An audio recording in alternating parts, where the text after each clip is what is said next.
আজকে থেকে আমরা একটা নতুন টিউটোরিয়াল সিরিজ শুরু করতে যাচ্ছি, সেটা হচ্ছে বুটস্ট্র্যাপ 5। তো আমি আশা করি আপনারা ইতিমধ্যে জানেন বুটস্ট্র্যাপ কি। বুটস্ট্র্যাপ হচ্ছে সিএসএস এর একটি ফ্রেমওয়ার্ক, যার মাধ্যমে আমরা খুব সহজেই খুব কম কোড লিখেই বিভিন্ন ওয়েবসাইট ডিজাইনের কাজ করতে পারবো। তো যেই কাজগুলো আমরা যদি সিএসএস দিয়ে করতে যাই তাহলে আমাদেরকে অনেক বেশি কোড লেখা লাগবে, অনেক বেশি সময় ক্ষেপণ হবে, যেটা আমরা বুটস্ট্র্যাপ ইউজ করলে খুব সহজে করে ফেলতে পারবো। তো আমি বেশি কথা না বাড়িয়ে চলুন সরাসরি কাজে চলে যাই। তো এখানে দেখতে পাচ্ছেন যে বুটস্ট্র্যাপ নামক একটা ফোল্ডার নিয়ে নিয়েছি এবং index.html নামে একটা ব্ল্যাঙ্ক ফাইল রয়েছে এখানে। তো আমি এটাকে যে কোনো একটা কোড এডিটরের মাধ্যমে ওপেন করে নিব। তো আমি এখানে VS কোড ইউজ করতেছি, আপনারা যে কোনো কোড এডিটর ওপেন করতে পারেন। তো এখান থেকে আমি শিফট প্রেস করে রাইট বাটন ক্লিক করে পাওয়ার শেলটা ওপেন করে নিব। তারপরে কোড স্পেস ডট, যখন আমি ইন্টার দিব তখন এটা VS কোডে ওপেন হয়ে যাবে। অবশ্যই VS কোডটা মেশিনে ইনস্টল করা থাকতে হবে। তো দেখতে পাচ্ছেন যে HTML ফাইলটা চলে এসেছে। তো আমি সবার প্রথমে এখানে HTML এর যে বেসিক স্ট্রাকচারটা আছে সেটা নিয়ে আসি। তো এখানে VS কোডের যে শর্টকাটটা আছে সেটা আমি এখান থেকে দিয়ে দিব। তো দেখতে পাচ্ছেন এখানে যদি আমি এখন একটা h1 ট্যাগ দেই এবং লিখি হ্যালো, এবং এটাকে যদি আমরা আউটপুট দেখতে চাই তাহলে জাস্ট এখান থেকে ফায়ারফক্সে ওপেন করে নিলাম। তো দেখতেই পাচ্ছেন যে এখানে হ্যালোটা আসে নাই, হয়তো এটা সেভ হয় নাই। তো আমি এখান থেকে সেভ করি। আচ্ছা, এই যে এখান থেকে একটু প্রবলেম হয়েছে, আমি এখান থেকে ওভাররাইট দিয়ে দিব। এখন যদি রিলোড করি তাহলে দেখুন হ্যালো চলে এসেছে, তার মানে সবকিছু পারফেক্টলি আছে। তো এখানে যদি আমরা এখন বুটস্ট্র্যাপ ইউজ করতে চাই তাহলে আমাদেরকে বেশ কয়েকটা স্টেপ ফলো করতে হবে। তার আগে একটু বলে নিতে চাই, যারা যারা এই কোর্সটা ফলো করতে চান তারা অবশ্যই আগে থেকে HTML এবং CSSটা জানা থাকতে হবে। তো যারা যারা এইগুলো জানেন না তারা অবশ্যই জেনে আসবেন, এবং যারা জানেন তারা কন্টিনিউ করতে পারেন। অ্যাটলিস্ট বেসিকটা হলো আপনাদের জানা থাকতে হবে। তো চলুন দেখি আমরা কিভাবে এই ফাইলটাতে এখন বুটস্ট্র্যাপ ইউজ করতে পারি। তো এই জন্য সবার প্রথমে আমি চলে যাব গুগলে গিয়ে আমি সার্চ করব বুটস্ট্র্যাপ 5। তো বুটস্ট্র্যাপ 5 লিখে যখন সার্চ করব, সবার প্রথম যে ওয়েবসাইটটা আছে এই যে v5.0, যেহেতু 5 হচ্ছে এখন বর্তমানে লেটেস্ট ভার্সন বুটস্ট্র্যাপের, তো এই জন্য আসলে আমরা 5টাই দেখব। তো এখানে দেখতে পাচ্ছেন আপনারা ইন্ট্রোডাকশন মূলক অনেক কথা এখানে লেখা আছে, তারপর কিভাবে আপনারা স্টার্ট করতে পারেন সেই বিষয়গুলো এখানে লেখা আছে। এখানে CSSটা কিভাবে আপনারা এখান থেকে CDN আকারে নিতে পারেন সেটা এখানে দেখানো আছে। JS এর মাধ্যমে কিভাবে নিতে পারেন, বান্ডেল আকারে কিভাবে নিতে পারেন, তারপর সেপারেটলিও নিতে পারেন। নানান উপায় আছে, এতগুলো উপায় আমরা দেখব না। এছাড়াও আপনারা এখান থেকে ডাউনলোড করেও কিন্তু নিতে পারেন, কারণ প্রথমেই যদি আমি এটাকে কমপ্লেক্স করে ফেলি তাহলে অনেকে শিখার ইন্টারেস্টটা হারায় ফেলবে। তো এই জন্য আমি খুব সহজ একটা উপায় দেখবো এখান থেকে। তো আমরা একটু নিচের দিকে আসব, দেখব এইখানে স্টার্টার টেমপ্লেট নামে একটা অপশন পাবো।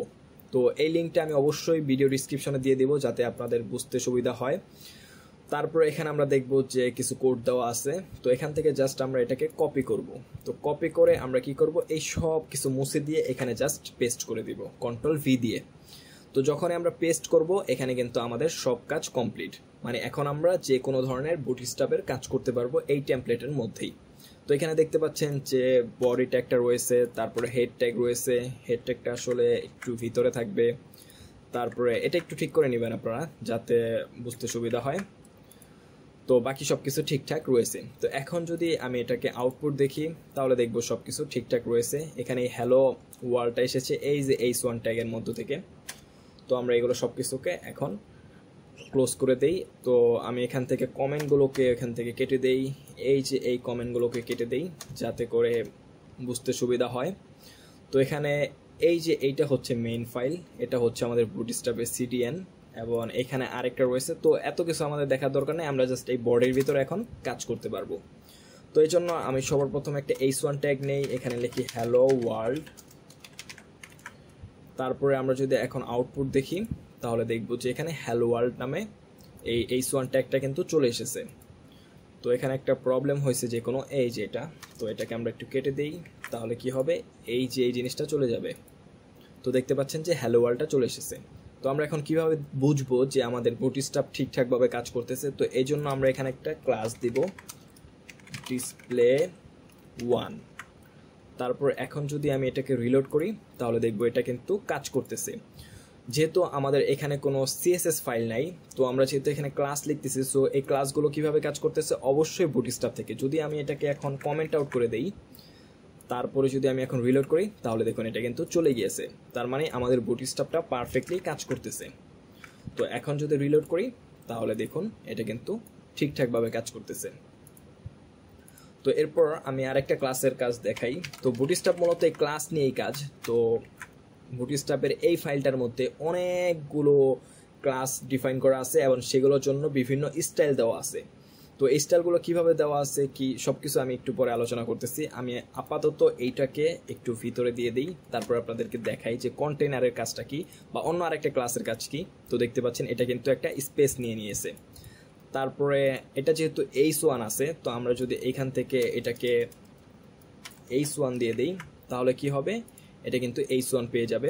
তো যেহেতু ডিফল্ট এটা h1, তো এটাই পেয়েছে। তো আমি কি করব, এখন এটাকে h5 করে দিব। দেখুন এটা কিন্তু h5 হয়ে গেছে। সবকিছু কিন্তু এই ক্লাসের জন্য হচ্ছে, আর এই ক্লাসগুলো মূলত বুটস্ট্র্যাপের।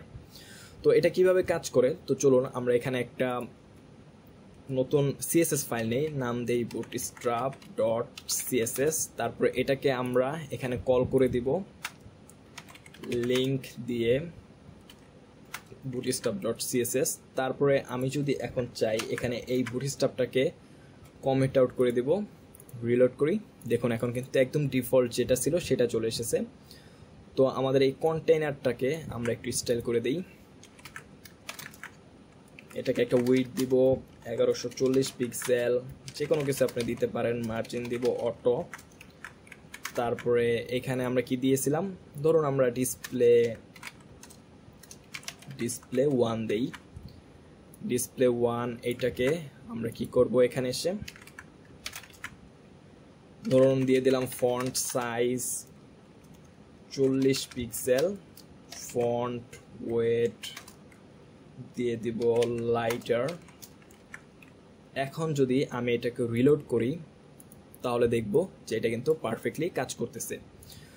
তো এইভাবেই মূলত এই যে আমাদের সিডিএনটা আছে, সিডিএনের মধ্যে ঠিক এইভাবেই অনেকগুলো ক্লাস দেওয়া আছে, অনেকগুলো ক্লাসের মধ্যে এইভাবে স্টাইল করা আছে। আমরা কি করব, জাস্ট ক্লাসের নামগুলোকে একটা একটা করে দেখব, আর একটা একটা করে এইভাবে আমরা ইউজ করে করে আমাদের কাজগুলো করতে পারবো। তো এর পরবর্তী ভিডিওগুলো থেকেই মূলত আমরা মূল ভিডিওতে যাব। তো আজকে জাস্ট ইন্ট্রোডাকশন এবং কিভাবে আমরা বুটস্ট্র্যাপ ইউজ করতে পারি সেই বিষয়টা দেখালাম। আমরা কিন্তু চাইলে বুটস্ট্র্যাপের যে ক্লাসগুলো আছে এই স্টাইলগুলোকে কিন্তু ওভাররাইটও করতে পারি। তো সেটা কিভাবে, চলুন দেখি। এই যে ডিসপ্লে 1টা আছে, আমি যদি এটাকে এই যে এখানে যেহেতু আমাদের ক্লাসটা অলরেডি দেওয়াই আছে, তো আমরা চাইলে এখান থেকে এটার ফন্ট সাইজ এখানে আমি 100 পিক্সেল করে দিতে পারি। সেইটাকে আমি ডিলিট করে দিই বা কমেন্ট আউট করে রাখি, রিলোড করি, দেখুন এটা কিন্তু 100 পিক্সেল হয়ে গিয়েছে। যদিও এটা কিন্তু একটা বুটস্ট্র্যাপের ক্লাস, বাট আমরা কিন্তু চাইলে আমাদের ফাইলের মাধ্যমে এটাকে ওভাররাইট করতে পারি। এখানে অন্য যে কোনো প্রপার্টি দিতে পারি, ফন্ট ওয়েট দিতে পারি, বোল্ড, দেখুন এটা কিন্তু বোল্ড হয়ে গিয়েছে। তো এভাবে আমরা যে কোনো কাজ করতে পারবো।